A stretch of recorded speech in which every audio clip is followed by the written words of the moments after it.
Muito bem, meus amados irmãos. Nós estamos vivendo dias difíceis e que na década de... Antes do meu pai falecer, da década de 75, às vezes chegava em casa, vinha da reunião do ministério, triste, porque naquela época a política já estava entrando no meio da igreja. E a gente se contradiz quando a gente diz que Deus está no controle e se mete nessas coisas. Vá votar, escolha seu candidato e vote. Porque nenhum é eleito sem a permissão de Deus. Vote. Não se misture. O pastor que se mistura com política, ele perdeu o cajado dele já faz tempo. Perdeu o cajado. Porque o pastor é para pastorear a igreja. Mas quando se entranha na política, a política tem muita... A politicagem. Porque política é uma coisa para beneficiar o povo. Mas estão usando para acabar com o povo. Para se beneficiar, para o seu próprio bem. Mas a igreja... Como eu digo que Deus está no controle, eu fico me metendo. Vá votar, vote no seu candidato. Porque nenhum se elege sem a permissão de Deus. E às vezes Deus coloca o ímpio lá para poder dar um freio na igreja. Não foi assim diferente como Israel. Todas as vezes que Israel estava na lua de mel com o mundo, saía da graça, ia para adoração a ídolos, copiava os ídolos das outras nações. Aí Deus usava o próprio inimigo para derrotar Israel, para massacrar, para Israel se arrepender. Aí Deus vinha com a salvação para Israel. Deus dava o escape. Irmão, como é que Deus está no controle e você fica se metendo? Nada, absolutamente nada acontece sem a permissão de Deus. Ninguém é eleito sem a permissão de Deus. É com permissão dele. Ninguém se torna presidente sem a permissão. Não é a vontade. A vontade de Deus é uma coisa, a permissão dele é outra. Porque ninguém manda na vontade dele. Tito capítulo 2, versículo 11. Até o 15. Diz assim, irmão. Porque a graça de Deus se há manifestada, trazendo salvação a todos os homens. Ensinando-nos que, renunciando à impiedade e às concupiscências mundanas, vivamos neste presente século sóbria, justa e piamente, aguardando a bem-aventurada esperança e o aparecimento da glória do grande Deus e nosso Senhor Jesus Cristo, o qual se deu a si mesmo por nós, para nos remir de toda iniquidade e purificar para si um povo seu especial, zeloso e boas obras. Fala disto, exorta e repreende com toda a autoridade, ninguém te despreze. Porque a graça de Deus, irmão, tá aparecendo tanta baboseira aí no meio do povo evangélico. Tá aparecendo tanto disse-me disse.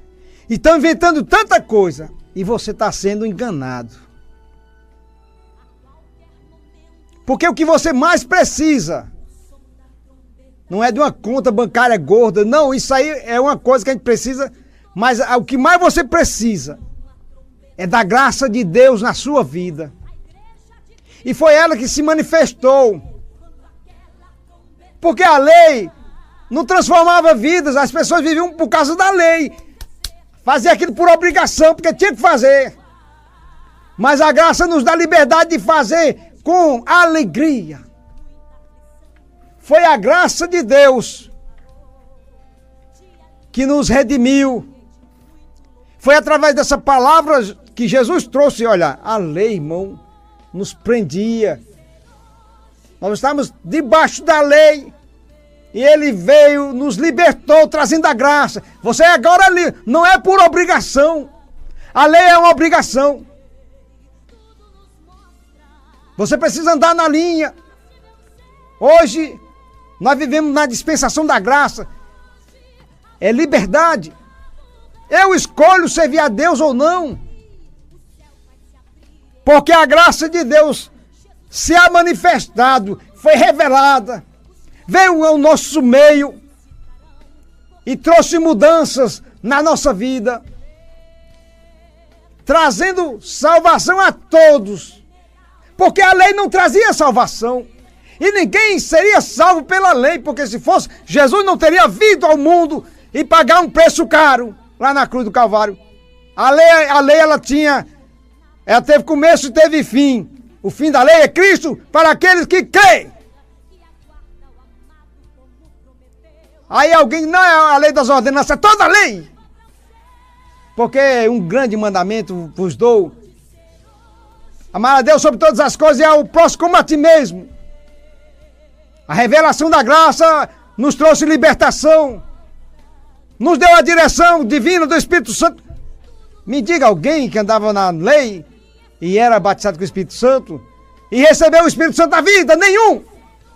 Porque a lei não trazia. O Espírito Santo só veio depois que ele subiu. Enquanto ele não subiu, o Espírito Santo não veio. Não podia descer.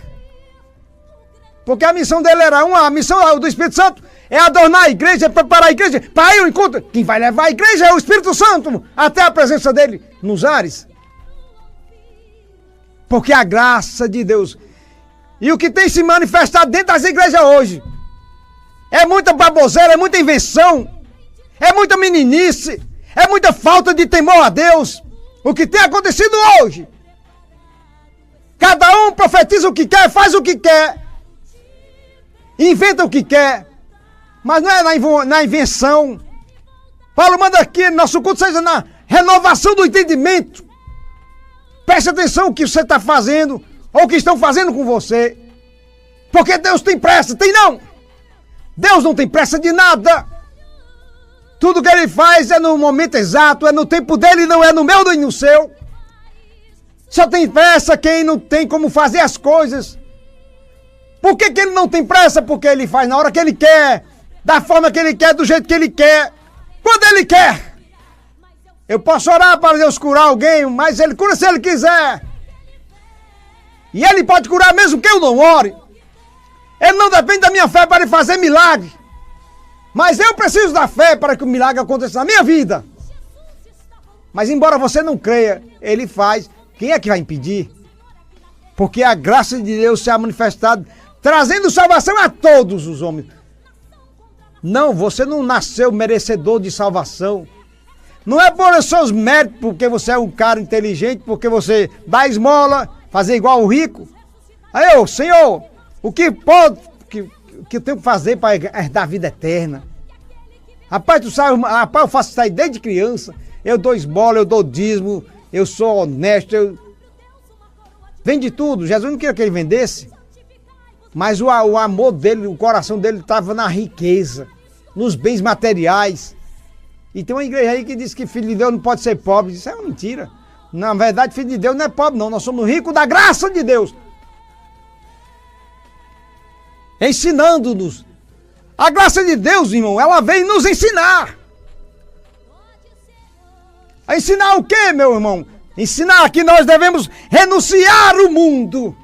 Não é fazer comunhão com o mundo, não é se parecer com o mundo. Pelo amor de Deus, a igreja. Desperta tu que dorme, levanta-se dentre os mortos e Cristo te esclarecerá. Renunciando o mundo, renunciando tudo. É preciso haver renúncia. Olha, renúncia e propósito são duas virtudes que o cristão deve ter na vida hoje, mais do que nunca. Porque os dias estão sendo abreviados. E nós todos vamos ter que prestar conta com Ele. Renunciando à impiedade, à concupiscência mundana. Vivamos nesse presente século, irmão, como se fôssemos mortos para o pecado e vivos para Deus. O batismo, irmão, nas águas é o simbolismo do sepultamento da velha natureza, do velho homem. Batismo não salva, mas ele é a confirmação da fé.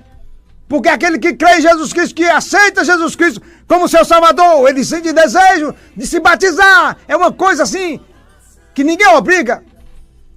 Mas ele é porque é a confirmação da fé. Ninguém primeiro crê para ser batizado, não. Olha, ninguém é batizado para depois você crer. Jesus não disse a alguém, inverte as ordens aí. Primeiro batiza para depois a pessoa confessar, mas não está escrito assim.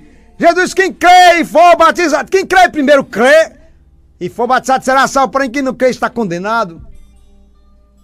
Então, batismo não salva, mas é a confirmação da fé que você creu e que você está com Ele até o fim, suportando todas as coisas. Será que você está apto para suportar o que vem pela frente? Será que você está apto para morrer por Jesus? Ou vai negar o nome de Jesus como muitos vão... Irmão, existem várias formas de negar o nome de Jesus. Vivendo de qualquer jeito. Está na igreja, mas vive de qualquer jeito. Está negando o nome dele. Ensinando-nos que renunciando. Todo dia. Renunciando todo dia, porque todo dia nos é oferecido o prato do pecado para a gente pecar. Todo dia, irmão, não é só um dia, não é todo dia. Mas quem está morto não peca mais. Por isso que a Bíblia diz que você tem que estar morto para o pecado e vivo para Deus. Aguardando a bem-aventurada esperança. É uma esperança que a igreja não perde. É que ele prometeu que ele voltaria. Mas nesse intervalo você pode ir na frente. Nós podemos ir a qualquer momento. Também é um tipo de arrebatamento, a morte. A morte é um arrebatamento também, irmão. E como é que você vai? De qualquer jeito, arrebatado? Vai, mas para onde é que você vai? Ele prometeu a esperança da igreja. É que ele vai voltar. Esteja vivo ou morto, ele vai voltar. Porque é promessa. E ele vai vir como um ladrão. O ladrão não avisa. Não, ele não marca a hora. É quando você menos espera, ele chega de surpresa. E vai ser assim, a volta de Cristo, de surpresa. Quantos começaram bem e estão terminando mal? Alguém diz que o importante não é como começa, como termina. Isso não é uma regra. Porque muitos começaram tão bem humilde, pastorzinho ali, tão humilde, comia só feijão com farinha, mas aí foi crescendo, aí o carro todo ano troca de carro, irmão, aí saiu do prumo, mas tá lá. Muitos, irmão, não podem enricar porque erra o caminho. Aguardando a bem-aventurança e a aventurada esperança e o aparecimento da glória do grande Deus, nosso Senhor Jesus Cristo. Você está aguardando hoje? Não, estou só aguardando só amanhã, porque hoje eu estou tão errado. Jesus, dá um tempinho aí que eu vou consertar o altar, que está meio desmantelado. Ah, irmão, a graça de Deus se ha manifestado.